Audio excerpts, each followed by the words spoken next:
Hello there, everybody. Welcome to Orkney. I'm Rosslyn, and I'm about to do my second full playthrough of Dino Lab by Anson Montgomery. This is a choose your own adventure book from their Dragonlark series. This was made in 2016, so it's a comparatively recent choose your own adventure book. It has been illustrated by Keith Newton.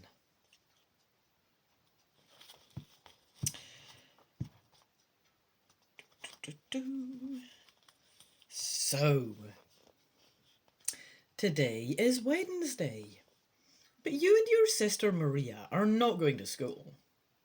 Today you get to go to the dinosaur research laboratory your Aunt Sarah is in charge of. Everyone calls it the Dino Lab. Aunt Sarah and other paleontologists, that's a dinosaur scientist, bring back dinosaurs from extinction to learn more about them. Welcome, kids, your Aunt Sarah says, giving you both hugs and kisses and leading you through the whooshing sealed doors into a big open room filled with computers. And you can see in the picture that's exactly what's happening. Sterile lab, interesting colourful beakers of fluid there on the table thing, and our aunt is ushering us both in. We appear to be little girls, I think. Two little girls in this book. Sarah is the boss of the lab, but today she is paying the most attention to you and Maria. This is my second in command, Dr. Tree Swinger, Aunt Sarah says, pointing to a chimpanzee wearing a lab coat and glasses. Ooh, pleased to meet you, ooh. Dr. Tree Swinger says, shaking your hand. And this is our guest from Australia, Dr. Finjump, Aunt Sarah says, walking towards a huge tank of water on wheels. Inside the tank of water is a dolphin. A couple of beach balls and rings float on top of the water. I'll show you this again because that's in the background. The Finjump is right there swimming away, and we've got a beach ball up there and some scientists at the top of the tank. In the background of me shaking Dr. Tree Swinger's hand here. All right. So now we have Dr. Finjump talking to me. Also pleased to meet you, a voice from a speaker on top of the tank says. Oh, I can't shake your hand from in here. The dinos are in the next room. You, Aunt Sarah, Maria, and Dr. Tree Swinger whoosh through another set of sealed doors to an outside observation deck overlooking the dinosaur preserve.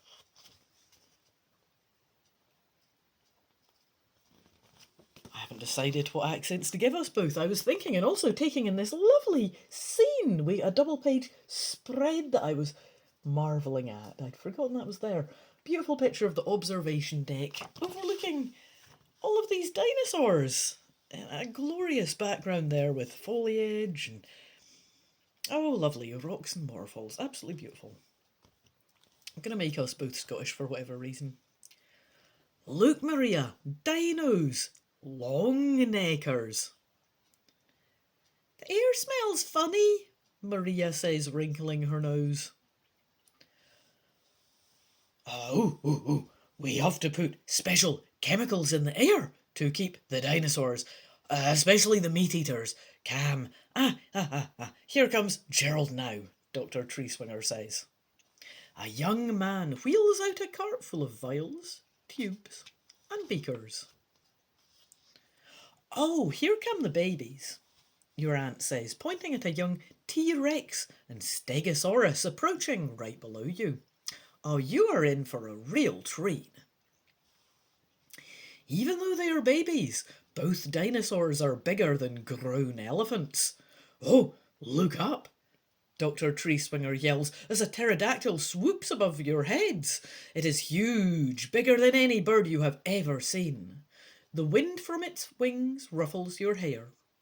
Maria clutches you tightly and gives a little scream. Maria's scream makes Gerald jump and he smashes into his cart of tubes and vials. Oh dear. And there he is in the picture, getting knocked by or scared at least by a pterodactyl, jumping backwards, knocking over a whole trolley of colourful beakers, smashing and popping and fizzing. Oh dear. So, a huge cloud of smoke puffs up around you and then falls down onto the baby dinosaurs. They pop around like popcorn kernels. Oh, the smoke's making them go, oh, crazy instead of calming them down. Dr. Tree Swinger says, watch out. The pterodactyl swoops low and flies right at you.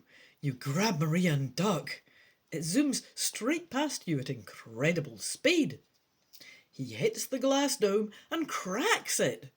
The baby T-Rex runs forward to escape. The Stegosaurus stomps straight into the lab, and you all hear a bunch of crashes. The lab, yells Aunt Sarah, running inside. Gerald follows right after her. You and Maria look at each other in panic.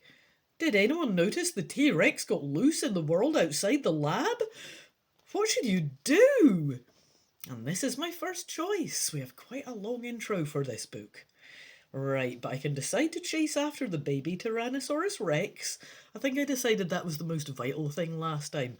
But I can also go after the baby Stegosaurus. If I think that's more important. They kind of biased me a bit last time, I suspect, by giving me this picture of the baby Tyrannosaurus Rex smashing through the window there. But I'm going after the Stegosaurus this time, I think. Oh, come on, Maria. Let's go find the baby Stegosaurus. Didn't he look like a baby to me? Maria says. Babies are small, cute little things that smell nice. That baby has all sorts of sharp, pointy, jabby things on it. The jabby things on its back are called scoots, you see. Oh, I remember when you were a baby, you smelled stinky way more than you smelled nice. I was trying to think who Gerald is. I don't think we've had him talking yet. Let's give him an English accent. Oh, the Stegosaurus will be scared, Gerald says, joining you. It has a small brain the size and shape of a hot dog, and I think it went this way. Didn't I do this on my first playthrough? Well, we'll see what else I can do going after the Stegosaurus if I did. You, Maria, and Gerald. Let me make sure I'm on the right bit. Yep. Follow a trail of smashed computers through the lab to an open door leading outside. Oh, look, there it is, you yell, pointing at the far end of the parking lot. The baby Stegosaurus smashes through the gate to the parking lot and heads out onto the main road leading into town. The parking lot attendant comes out of the booth, takes one look at the escaped dinosaur and runs the other way. You feel like doing the same, but you grab Maria's hand and move forward. Oh, we have to catch it before something bad happens. As you say that, you hear a loud crash. I think something bad just happened, Gerald says. And there's the Stegosaurus smashing its way right through the parking barrier there. Not good.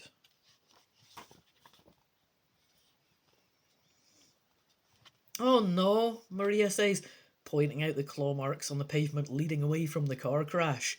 It's headed into the big mall downtown.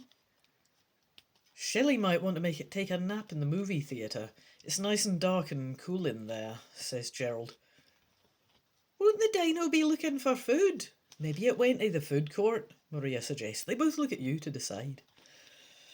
Alright, so we're going down the same route as the first time, so it's a bit of a long-winded start if you've recently seen the first one. So's about that.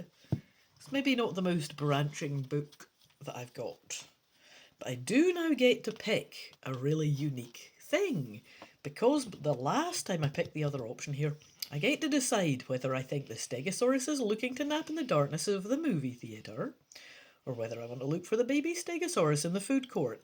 And before, I was sure it was hungry.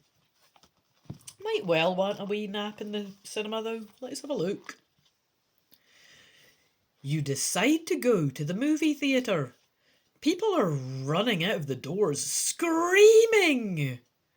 I think that all of the people coming this way means we're going the right direction, Gerald says. Someone grabs Gerald by the collar of his lab coat and screams in his face.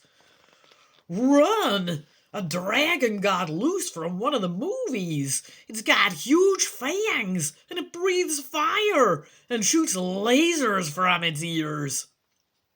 Settle down, Gerald says to the man. It's just an escaped baby dinosaur. Oh, just an escaped baby dinosaur, guys. Calm down. Calm your tits, right? No, right. Okay. It's just an escaped baby dinosaur with spikes that can poke through 4-inch Bronto hide. Nothing to get upset about. Shelley, he yells, spotting the Stegosaurus. Calm down. I'll get you a cycad roll. C-Y-C-A-D, a new word to me, a cycad roll. Is that a thing? Is it tasty? Tell me in the comments. Doesn't look like it. Made of leaves? Dunno. Anyway, Gerald pulls a leaf out of his pocket that looks like it's from a palm tree and waves it in the air as he runs down the hall towards the dinosaur. But first we see us running up to the cinema, which appears to be showing at the Bungee Hollow Theatre, Ninja Dog 4, The Frisbee of Death. Could be good. And that's next to Melissa's Flower Emporium. Anyway. Waving a leaf then, right. Shelley has her front feet up on the counter by the popcorn machine.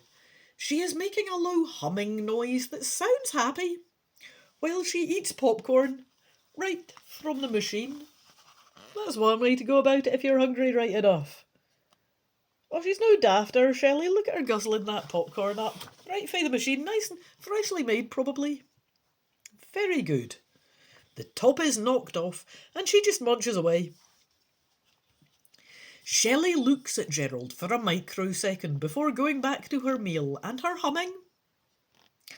I have an idea, you say. We could lure Shelley into the empty theatre while we wait for Aunt Sarah to come. If she likes movie food, there's more here we can use as bait. Let's just throw more pillows and cushions on her so she can't hurt anyone else. Gerald said she likes to sleep, Maria says. Now, I get to pick here. Do I think Maria's idea is better and you want to use cushions and pillows to make Shelley less dangerous first? Or do we want to try and lure Shelley into an empty theatre? I mean, I don't see why not to just chuck a few pillows and... But I don't know about chucking them on her, but chucking them around is a good idea. Maybe. She seems not dangerous though. Let me check the options exactly though so I don't pick the right thing. So I want to throw the cushions into the empty theatre, not on her. It's not to make her less dangerous, it's just, she doesn't seem dangerous, just could be nice if she's got cushions about. Let's make sure we're no chucking them at her. Yeah, no, that's fine, yeah, cushion for it is, right.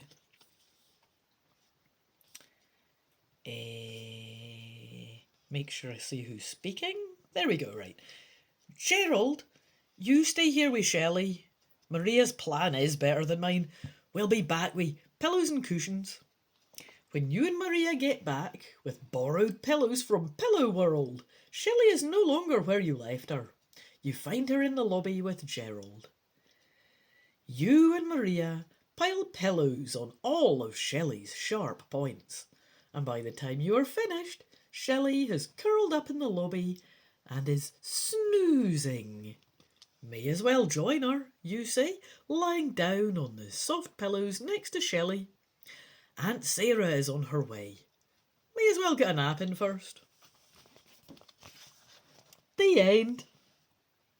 Absolutely brilliant. Well, that was a nice, relaxing playthrough this time.